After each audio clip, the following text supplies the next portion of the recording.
ઉનાના ધોકડવા માતા રોડ પર એક ગંભીર અને ચોંકાવનારી ઘટના સામે આવી. અહીં બેકરીની આડમાં એક બોગસ ડોક્ટર દવાખાનું ચલાવી રહ્યો હોવાનો પર્દાફાશ થયો છે. એસઓજી અને બ્લોક હેલ્થ અધિકારીઓની ટીમે જ્યારે સ્થળ પર દરોડો પાડ્યો ત્યારે ₹1 લાખ કરતાં વધુ કિંમતનો પેઇન કિલરની દવાઓનો જથ્થો મળી આવ્યો.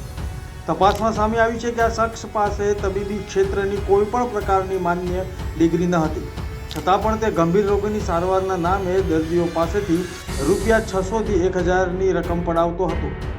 આટલું જ નહીં, દર્દીઓને આકર્ષવા માટે તે મોંઘી મેડિકલ મશીનરીનો પણ ઉપયોગ કરતો હતો.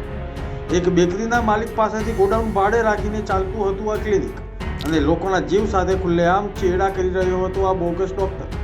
હાલ પોલીસ આ બોગસ ડોક્ટરની પૂછપરછ કરી રહી છે. અન્ય કોઈની સંડોવણી છે કે કેમ તે દિશામાં તપાસ શરૂ થઈ ચૂકી છે. હું તાલુકા હેલ્થ ઓફિસર ડૉક્ટર વિપુલ આર દુમાતર અને મારી સાથે એસઓજીની ગીર સોમનાથની એસઓજીની ટીમ પણ છે. અને અહીંયા કંસારી ગામે ભાચા તરફ જતા રોડે બાપા સીતારામ કરીને એક બેકરી છે, તેમાં અમને સંયુક્ત રીતે એસઓજીની ટીમ અને અમારી ટીમને જાણ મળી હતી કે કોઈક ડૉક્ટર પ્રેક્ટિસ કરે છે અને ઘણા બધા દર્દીઓ આવે છે.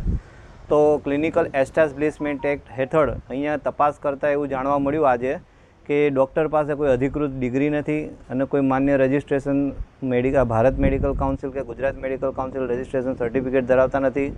અને જે ફિઝિયોથેરાપીનો ઓર્થોપેડિક કક્ષાના જે ડૉક્ટરો જે સાધનો વાપરતા હોય એવા સાધનો રાખીને ભોળીભાળી જનતાને શોક વેવ નામની ટ્રીટમેન્ટ અને હાઈ ડોઝ સ્ટીરોઇડ અને હાઈ ડોઝ પેન કિલર દવાઓ એવી ઘણી બધી દવાઓ સાથે અહીંયા પ્રેક્ટિસ કરતા ઝડપાયા હતા. અને અમારી ટીમે અને એસઓજીની ગીર સોમનાથની સંયુક્ત ટીમ સાથે આજે રેડ પાડેલ હતી કંસારી મુકામે બાપા સીતારામ કરીને બેકરીમાં. અને બાપા સીતારામ કરીને બેકરી છે એમના ઓનરને પૂછતા એવું જાણવા મળ્યું હતું કે તે અમને ખબર નથી કે ડૉક્ટર છે, તો અમે ભાડે આપેલું હતું કે જેથી કરીને અમે અહીંયા આગળ જોતા બાપા સીતારામને અડીને જ એક રૂમ છે, એ રૂમમાં મોટા પાયે પ્રેક્ટિસ ચાલતી હતી અને ઘણો દવાનો લગભગ અંદાજિત જોવા જઈએ તો 1 લાખ સુધીનો કે 1 લાખથી વધારે બી હશે એટલા સુધીનો દવાના જથ્થા અને સાધન સામગ્રી મળી આવેલ છે. અને આજે એને કાયદેસરની એરેસ્ટ કરીને એને સામે નિયમો અનુસાર કાયદેસરની કાર્યવાહી કરવા માટેને આજરોજ અમે તજવીજ કરી રહ્યા છીએ.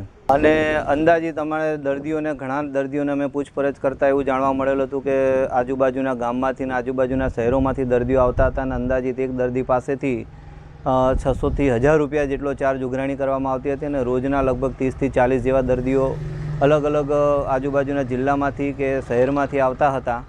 તો એ ઘણી મોટા પાયે દર્દીઓને બી ખબર નહોતી કે આ ડૉક્ટર હકીકતમાં સાચા છે કે ખોટા છે. જેથી કરીને મારી બી એક નમ્ર વિનંતી છે કે ગમે ત્યારે હવે તો સરકારશ્રીના નિયમ અનુસાર ગુજરાત રજિસ્ટ્રેશન ક્લિનિકલ એસ્ટાબ્લિશ હેઠળ રજિસ્ટ્રેશન સર્ટિફિકેટ દરેક ડૉક્ટરે રજિસ્ટ્રેશન સર્ટિફિકેટ કરાયા પછી એ પોતાના ક્લિનિકમાં રાખવું જરૂરી છે. અને એવા ક્લિનિક જો માન્યતા ધરાવતા હોય તેની પાસેથી જ દવા લેવાનો આગ્રહ રાખવો જોઈએ, જેથી કરીને ભવિષ્યમાં આવા ચેડા પોતાના શરીર સાથે ના થાય અને આવી બધી દવાઓના હિસાબે આડઅસરો ઉત્પન્ન ના થાય. કારણ કે આવી મોટાભાગની દવાઓથી કિડનીની તકલીફ, લીવરની તકલીફ અને અંધત્વ અને ડાયાબિટીસની તકલીફોના જોખમો વધી રહ્યા છે.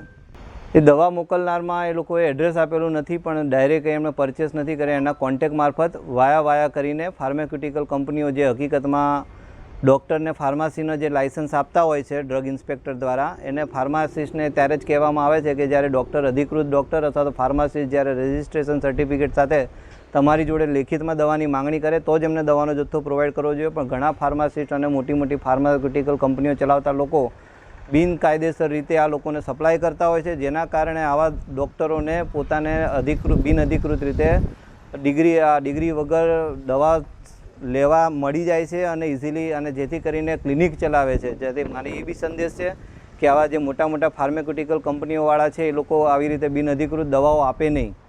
અને એની સામે અમે બને ત્યાં સુધી કાર્યવાહી કરવા ડ્રગ ઇન્સ્પેક્ટરને નોંધ કરીશું કે ભાઈ આવા ફાર્માસ્યુટિકલ કંપની સામે બી કાયદેસરની કાર્યવાહી કરે.